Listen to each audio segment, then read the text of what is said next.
that eyes become blinded by the love of Krishna. Nityananda Prabhu, so that is the highest prema section. So even Gaura Mahaprabhu used to see Chaitanya Mahaprabhu used to see even a normal lake as Yamuna, even a normal hill as Govardhan, because his eyes were blinded with love for Krishna.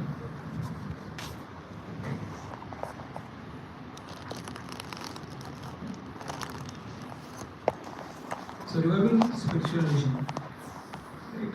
So yeah, so there are three type of chakshu. I mean, how you see things. There is one charma chakshu, charma skin, material eyes. Then initially when you see things, you see all the material eyes. Then you have second thing is shastra chakshu. Where whatever you see connected to shastra. You have specs. You have specs called shastra. So whatever you see connected to Krishna. Like how I was saying Prabhupada was saying. But I give an example.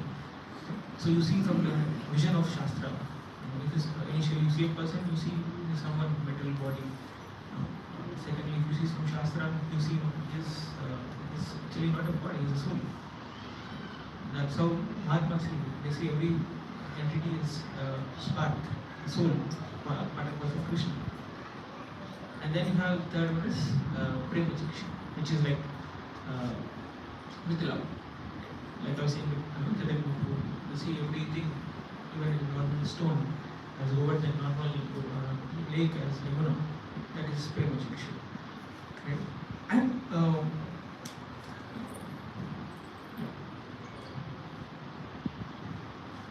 here is a story.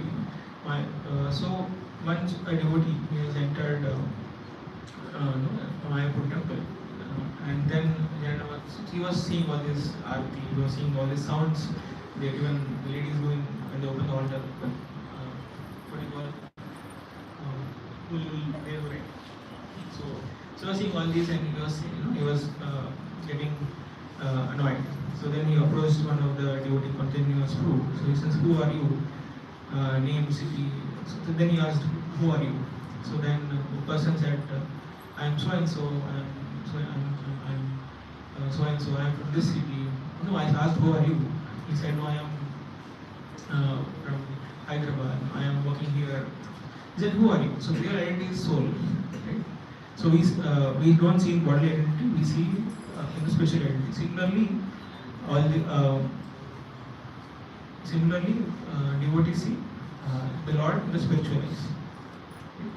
Not just the body of Krishna, even the following, accepting Arati, Charnam, Ganga water, everything they see with this vision. And so once upon a time, even if you don't feel like, you should still do it. Okay? Even you don't feel like, you should still do it. Like one time, Prabhupada, so one devotee, all were going down to Prabhupada, and one devotee was standing. He said, "Prabhupada, I don't feel like going down." So Prabhupada said, "First you go down, and then automatically you will live." Right? So even if you don't like, you should do. Even if you don't like, even if you don't have the taste to chant, you should still chant. One day you will get the taste for chanting. You should do it as a responsibility, consistently. So even by doing this, you feel the things being connected. How? For example, suppose I sit like this. In this position, can I feel humble? If I sit like this, can I feel humble? If I put my leg on leg and sit like this, will I feel humble? No. And similarly, if I sit like this, can I feel proud? You all can try.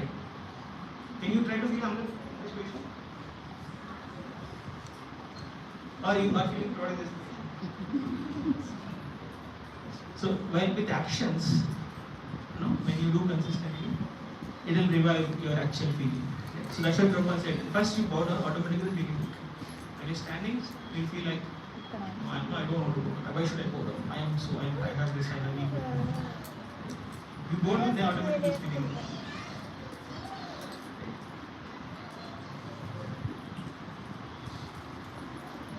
So, and mundane vision is deadly. So this sloka is very important. So I'll go to the meaning of this sloka. So no one should consider the deity in the temple to be made of stone or wood, nor should one consider the spiritual master an ordinary human being. No one should consider a Vaishnava to belong to the particular caste or creed, and no one should consider Charnamrita or Ganges water to be like ordinary water. Nor should anyone consider the Hare Krishna Mahamantra to be material vibration. All these expansions of Krishna in the material world are simply demonstrations of the Lord's mercy and willingness to give facility to his devotees who are engaged in his devotion service within the material world. Just to elaborate this, what we should not do is all mundane vision, and this vision makes the mind like hell when we do this. So, deity is not a stone, Guru is not ordinary man. If you see Guru, you should not say an ordinary man. He has come to deliver us. Right? He is empowered by Krishna and his representatives. Charnamrita is not an ordinary water. Right? It is offered to Krishna. It is offered to the feet of Krishna. Right? You should not say, is it clean? Is it pure? That is beyond what we see. Right? So, what about Charnamrita? Even devotees consider even the water which is washed to the devotees of Krishna, even that is pure. They try to treat it. In Jagat Mahaprabhu's stories, devotees used to hanker and wait. Mahaprabhu washes his feet, they will drink some water. They don't think that it's clean or nothing. That is a vision on the level of love they have. Holy name as mere sound vibration. Right? It's not any mere sound vibration. Vaishnava judged by caste, body, social identity. You should never see it Vaishnava by caste, position, body, even if it is deformed, right? Or identity, location, language, anything. You should not see devotees in that. It is a great offense to do that. Right? So this is the perception towards devotees, a very important aspect. Common mistake. So we label devotees as engineer, branchmate, install, fair, cute, educated. Better labels create offenses and distance. We forget the attraction for Krishna and service mode. Right? Like you see sometimes people have perception, Bihari, you see Bihari, there is. So it's an offense you are actually doing in the mind. So there was one story from Maharaj in Vrindavan. So Chandraguru Maharaj. So what happened? So it was in Vrindavan. There was one big person, scout, having big body, biceps. He was walking 6 feet, 7 feet tall. Just walking towards Maharaj. Maharaj started moving really big. He was like some kind of boxer or something. So, but he came to Maharaj and said, Hare Krishna. So that's what he said. And then after speaking, Maharaj said, he is the sweetest person I have seen. So externally, he may look something like this, people are intimidated seeing him. But actually he was very sweet. So we should never judge a devotee by his outcomes. Prabhupada said, Vishnu Pitas have 400 and our devotees have 200. That is the only difference. Rest all is same. That is the only difference you have to say. And even Yavraj instructed Avadutas, saying that anyone who has not even chanted once, not even bowed to Krishna once, not have served Krishna once, only bring them in. And he again warned additionally to far be careful with Vaishnavas. Just stand away from them. That's what he said. So when Yavadutas are very careful with Vaishnavas, then what about us? We should be even more careful, right, in dealing with Vaishnavas. And even Lord Shiva says to Mother Parvati,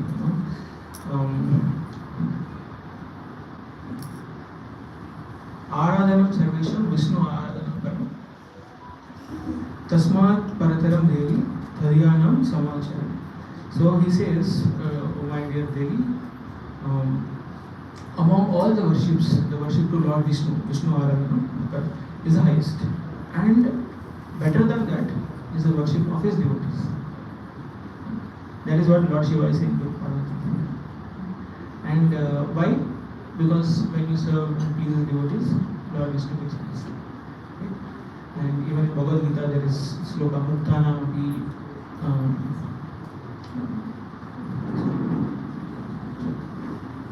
So Muktana Api Siddhana Narayana Parana Sudurlava Prasanna Kotisva Api Mahamuni. So this word says Muktana Api Siddhana. So among all the yogis